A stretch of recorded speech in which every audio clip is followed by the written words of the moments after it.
it's Lou and Jules here today. Hi. We're going to give you a quick whistle-stop tour on all of our resins and why we love them and what we use them for. So we're going to start off with the heat-resistant resin. Yeah. This is a 2-to-1 resin and it's great for... Oh, fabulous for coasters and placemats. Yeah, fabulous. And it has a quick curing time in that you have 40 minutes to work with it before it starts to go off, but you're going to leave it in your moulds for 3 to 4 days before demoulding. Very, very important.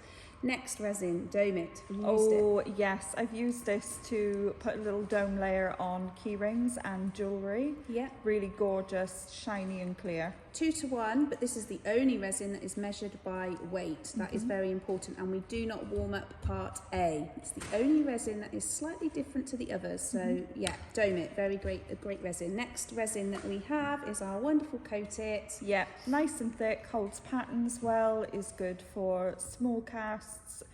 I make cocktail coasters with it as well. Yeah, it's a 1-to-1 ratio, so the bottles are the same. It's very important that you warm up part A, so great for artwork as well. If you're wanting to make lovely, beautiful statement pieces of art, that's the go-to resin for that. Or coat your art. Yeah, exactly. And then finally, my favourite, fillet resin. Yeah, make pretend skull crystals, crystal skulls. Deep castings. Yeah.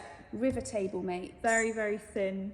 Yeah, so this is the casting resin when you want to work deep projects, anything with wood, anything with the vase moulds, skull moulds, all of those. Again, it's a 2-to-1 ratio, it's measured by volume, and yeah, my favourite resin. Yeah. All of these resins, except Dome It, must be warmed up before use, and only the resin, not the hardeners.